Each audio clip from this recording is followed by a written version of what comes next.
Hello and welcome to Startup Street. I'm Shruti Mishra. The GST Council last evening decided to impose 28% tax on online games, casinos and horse racing, which, however, would be on the initial amount paid and not the whole value of each bet placed. A few states dissented to certain provisions in the law, but the council went ahead with the decision without a vote as majority of the states were in agreement, thereby confirming a CNBC-TV18 news break. The 51st GST Council meeting, chaired by Union Finance Minister Nirmala Sitharaman, decided that it will make all efforts to amend the current law and bring the implementation on into effect by October 1st. It would also monitor the progress of the rule and possibly review the 28% rate if necessary after 6 months of implementation. Listen in. The council agreed today to come back after 6 months to review the way in which this is getting implemented. When I say 6 months, it's not 6 consecutive months beginning from today. It begins from after when this gets implemented. We are all hopeful that it gets implemented from 1st October. If it is 1st October when it gets implemented, 6 months from then, the council can review the position. It was decided, and I'm just putting it briefly, that all of them, or each one of them, will be taxed at 28% on face value. The decision was not unanimous. So, yes, whilst the council's legacy has been on a positive, consensus-based decision-making, there are times, once earlier and now, where the decision is not consensus-based. Delhi wanting online to go back to the group of ministers, 18% GGR, which actually net results in 8 to 9% revenue only. Today's 18% GGR on GGR becomes 28% on GGR.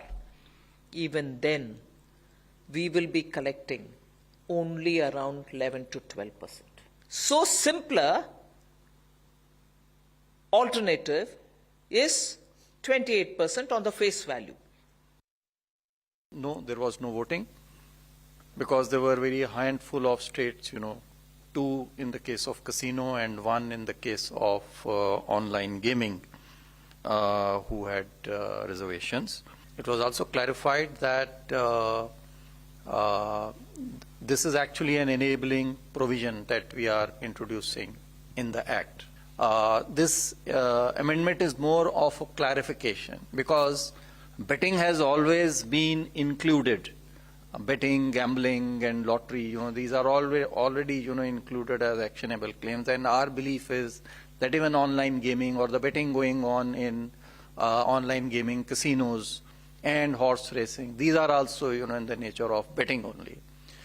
And so they are taxable, and they are taxable at 28%. All right, that was the Finance Minister and the Revenue Secretary on levying the 28% GST. And to elaborate on the impact of the 28% GST, joining us now are Joy Bhattacharya, the Director General, Federation of Indian Fantasy Sports. We have Saurabh Agarwal, Tax Partner at EY, Deepak Gullapalli, Founder and CEO at A23, and Abhishek Rastogi, Founding Partner, Rastogi Chambers. Welcome, gentlemen. And Deepak, let me first come to you. Your first reaction to the verdict and what happens now? What kind of an impact do you see on the online gaming business in India? Do you have a number? No, thank you. I think, firstly, it's been a long pending issue. We've been waiting for last 3 years. Yes. And this kind of puts an end to the uncertainty in terms of how the government is looking at taxing our industry. I'd like to say it does hurt the industry. It will impact our revenues. There's an increase of about 400% of GST that we will have to pay to the government. We collect it from the consumer and pay as a supplier of service. Yes, there will be a big impact to revenues, profitability of the industry. But however, it brings an end to the uncertainty on how the industry is going to be taxed. We will have to revisit our revenue models, our unit economics from here on, and to operate under the new tax regime in the country. And we are happy that on one side we are happy that there's an end to this uncertainty, but we'll have to work around different business models and Okay. revenue models to continue to provide the service. And Deepak, I will speak to you about the new models that you will rework on a little later in the interview. But first, let me now go to Joy. Joy, your reaction to the outcome of the 51st GST Council meeting. While, like Deepak said, the new tax framework clarifies and resolves uncertainty, but it will lead to a 350% increase in GST. Do you believe this will set the Indian online gaming industry back several years? Look, we definitely think that it'll take a year or two for the industry to recover.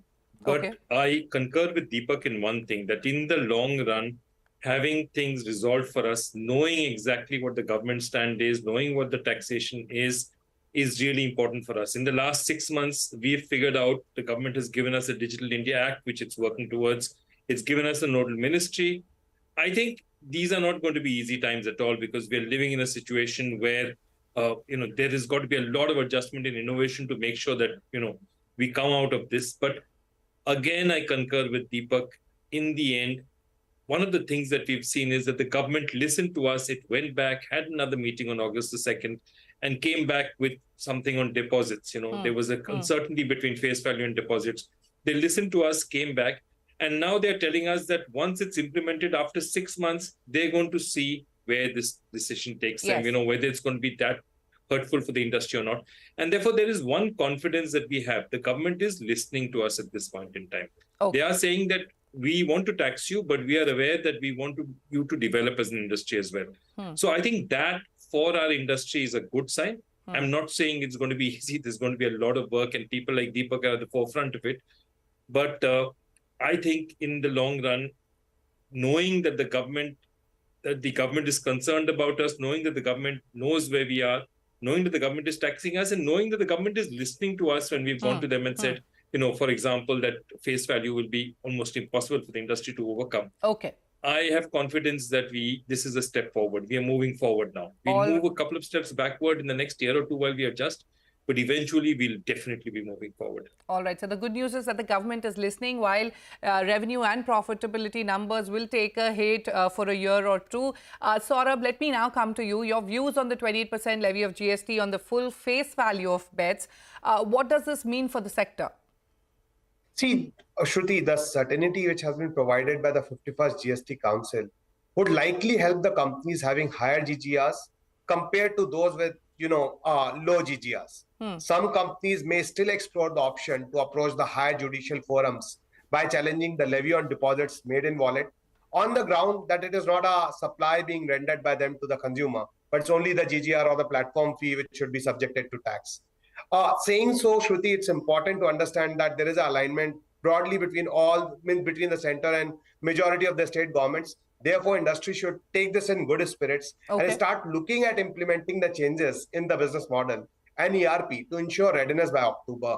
Saying so, there will likely be few challenges like less return on the buck for the user, and the time will tell how it will impact the business. Further, investors will closely watch this development to evaluate the attractiveness of the online gaming landscape. Shruti, it's important. Government is very open, as one of my friends have said. Government is open, and they are open to seek industry views after looking into the impact which the changes will have in next 6 months. Okay. All right. Let me now quickly go across to Abhishek. Abhishek, apart from the central GST law amendments, states will also have to amend their GST laws for the new tax to kick in. Now, the finance minister who chaired the council meeting hopes it can be implemented from October 1st. First, your views on this, and also Goa and Sikkim, who wanted the 28% levy on casino bets to apply on gross gaming revenue and not the entire face value, kept appealing that they were small states and needed consideration. Your views on that also?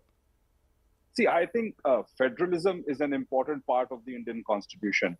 GST has got federalism at its peak.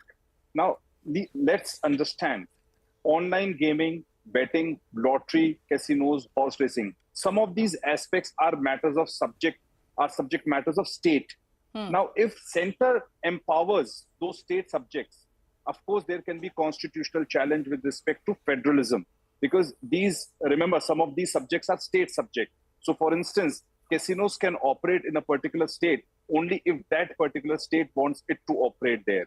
So I think over-empowering or encroaching on the state subject will have to be tested at some point of time.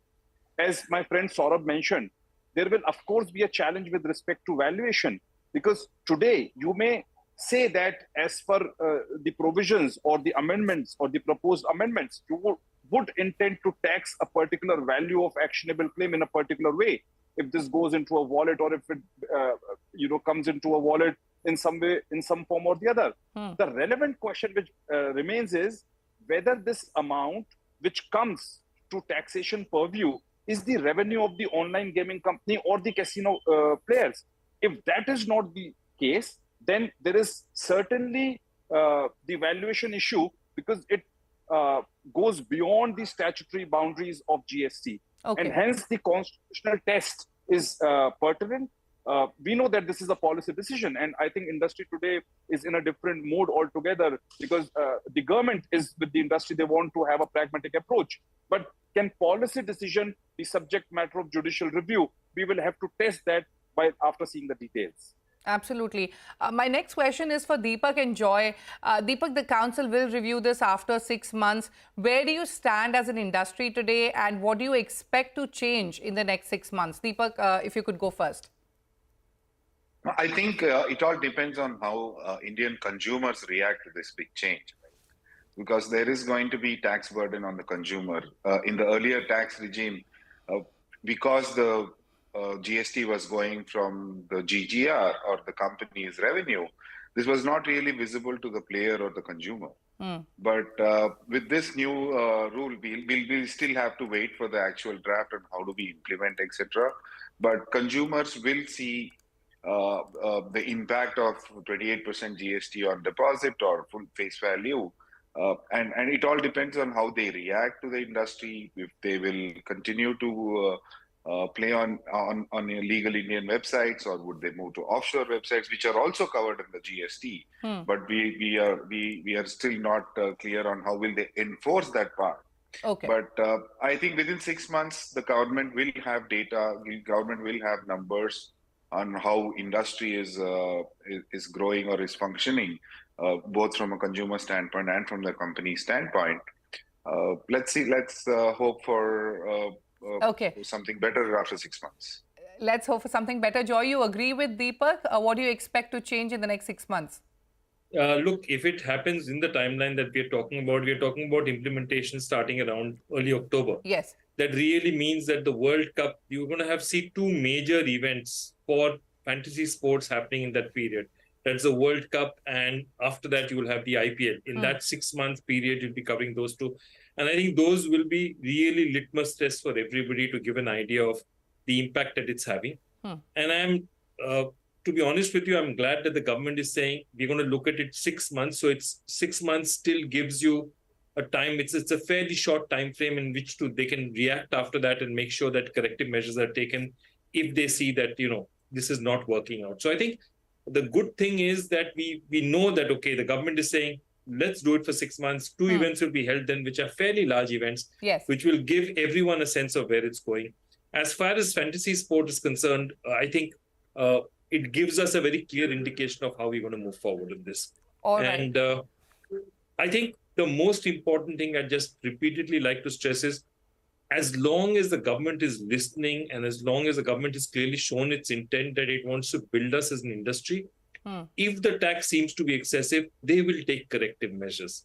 So that faith, after working with the government and representing to them about how CA would be so difficult for us, I think that faith we now have, that they've given us that reassurance that we are going to work with you as an industry. Let's see for 6 months how this is. In its wisdom, over 3 years, the GST Council has come to a decision after 3 years to say this is what we think it is. Okay. But they have said that in 6 months, if that does not work, we'll have another look at it. All right. So and I think once we've got that confidence from them that they are reacting to us as an industry and saying, we'll help you. We're not here to kill you. Yes, we believe this is correct. But if it's not, we'll review it after 6 months. Sure. All right. So I think that is the confidence that yes, 6 months, which will hopefully start from October 1st, like you said, will be a litmus test to big sporting events coming up. And on that note, it's time for us to take a short break, but we will continue the discussion on the other side. Stay tuned.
Welcome back to Startup Street as we discuss the impact of 28% GST on online gaming.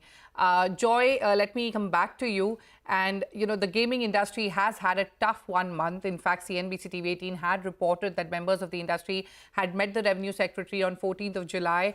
You spoke about this a little bit earlier in the interview, but tell us what transpired and what kind of engagement have you had with the government? And most importantly, what kind of talks have you had with the industry since the last meeting? Two things. One is that in fact, all the gaming federations, 3 prominent gaming federations got together and represented to the government. And we told them of our concerns, and we told them also that, this is 350% is a big blow, but CEA, as we know, face value will just wipe out the industry. And I think that is the point that I'm trying to make, that, the government was listening. They heard us out. They kindly gave us time. They heard us out. The Revenue Secretary heard us out. We were heard out by the government. They understood our concerns. That's one. Two is, what we have tried to do is, throughout this process, from the very day, the first time the notification came out, we have reached out to our members. We've held meetings with them. We've had online Zoom seminars with them, giving them an understanding. Because for some of the smaller players, it's also an understanding of exactly how it impacts them. And I think it's our job as industry body to try and get that across to our people. So we've continuously been reacting with our members. Yes, there is a certain amount of, obviously, the first shock was there. I think what is now understanding is that, okay, we have certainty, we are going to move forward. And, people are saying that larger companies will have this better, save this better, smaller companies will survive. One of the feedbacks we're getting is that the larger companies might have more, resources to look after it, but the smaller companies are more agile in the way they can innovate in this situation and move forward. So both of them, as I said, finally, it's going to be how we innovate. It's not going to be easy. Absolutely. But it is still better to be in a certain, sure regulatory environment where we know what's happening, rather than have uncertainty. And we have an assurance that if this is not working, in 6 months, the government is going to look at it again and say, what is it that we can do right or wrong. Interesting points made there. Yes. Let me now go across to Abhishek. And Abhishek, I want to quote you here. You've said that it appears that most of the issues would be addressed only through the constitutional route, as there may not be much left now in terms of the support from the council. If you could elaborate on this, and what do you think will happen next? See, I think a couple of points here. One is, we know that SNP has now been filed by the revenue in the case of Gamescraft in Supreme Court. Yes. And hence, the moot point which remains is whether the government wants to come with a prospective amendment or proposals, or will it go even to the past. Believe me or not, the tariff entry as it reads today, it says actionable claim in the form of chance to win. And only chance to win is taxed at 28%. And hence, any tax which comes at a higher rate to those activities where there is a game of skill will again be under dispute. Now, as far as the council is concerned, council has taken the decision, but that decision will have to be tested on 2 folds. One, on the principles of federalism, whether central can get into those subject items which are of state. That is one. Secondly, whether Article 19(1)(g) of the Indian Constitution will come into play for those players where the business will become unviable because of valuation issues. Last point is that casinos cannot be better off than the online gaming. The tax on both have to be at par. So for some reason, if the valuation is tilted in favor of the casinos, Article 14 of the Indian Constitution will come into play. Arbitrariness, vagueness will come into play. All right. Valid points made there. Saurabh, let me quickly come to you. What happens to the retrospective applicability of the tax law? Do you have clarity on that front? See, I think we'll have to wait for the fine prints to come in this regard. The devil lies in the detail. That's what I'll say. Of course, this government, there has been a clarity since past that they will not go in for a retrospective amendment. So I think, as my friend Abhishek has said, we'll have to look out in details as to whether they are looking at a retrospective amendment.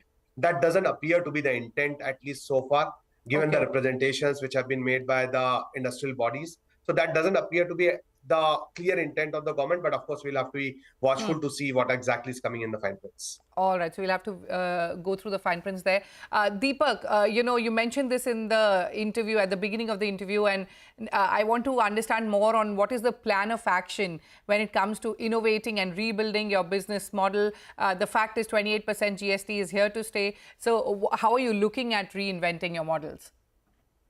No, I see there are different games in today operating in the country, right? There's fantasy sports, there's online rummy, there's online poker, there's casual gaming, and there are different formats that you can operate.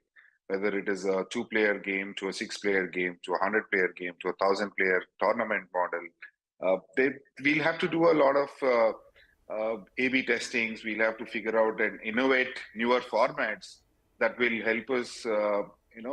Take this 28% tax burden. But we are confident that there are models out there and a little bit tweak into how much we spend on acquiring new customers, how much as businesses we spend on retaining old customers. So the unit economics will have to be little modified to build a stronger business model. And I also want to add that, especially there's a lot of talk around small companies and big companies. But end of it, I think this end of this uncertainty that is not there anymore will also attract a lot of investments into the industry. Sure. Last 2 years has been a kind of a dull moment for the industry. That will also ensure that there's more innovation possible. Yes. There's more startups opportunities with new investors coming on board. Okay. You spoke of new investors coming on board, and one final question, which is for all of you, and if you could answer that quickly. Do you see gaming companies taking their businesses outside of India? Joy, why don't you go first? Look, a lot of people have been talking about it. I don't think this is going to happen in the first 6 months. The first 6 months, they're going to have a look, genuinely see if this can work out here, because at least there's certainty out here. We know what we're doing out here. And obviously, the government is today telling you that even if you go abroad, you're going to get taxed. So I think the first thing they'll do is say, can we make this model work in India? And I'm confident a lot of them will be able to do it. Okay. Joy is confident. Deepak, what about you? I am super confident. I think with this government, if we work with the government in the right approach, I don't think none of us would go outside India, because we want to pay the right amount of taxes. We want to create an industry. We've done that for the last 15 years, and I think there's a big future for the industry over the next 10, All in right. this country. Okay, so you see a lot of potential there. Saurabh, you agree with Joy and Deepak? Yeah, I clearly agree with both Joy and Deepak. There's no requirement for any company to move out of India. I think government is having a very pragmatic view. They are having discussions with the industry players, and they have kept the window open. They are saying that they'll look into 6 months, and in case there are changes required, they are open to those changes. So I don't foresee. I am completely in agreement with both Joy and Deepak. All right. Abhishek, final words. You agree the government is listening and there's no need to look outside of India? No, I think certainly the government is listening, and there are pragmatic and robust policies which we look ahead. But I think in the long run, if the industry has to sustain here, it will not only be the GST or the indirect taxes, it will have to be the complete brunt of taxes, both in the form of GST and direct taxes. Now, if there is a huge gap in terms of the direct tax implications within India and outside of India, I would prefer to get the tax of GST at equal rate, which everybody else would get, but get the benefit of direct taxes. So I think to plug that loophole, the government must come with some pragmatic solutions. And indeed, we feel that the government will come out. All right. So the consensus is that the government is listening. We're waiting for a more pragmatic approach. Thank you, gentlemen, for those wonderful insights. And like you said, we'll be waiting for the review to happen after 6 months, starting October, if this gets implemented from 1st of October. Thank you so much. It was a pleasure speaking to all of you. Thanks a lot. Well, with that, it's a wrap on this edition of Startup Street. More news and updates coming up on the other side. Stay tuned.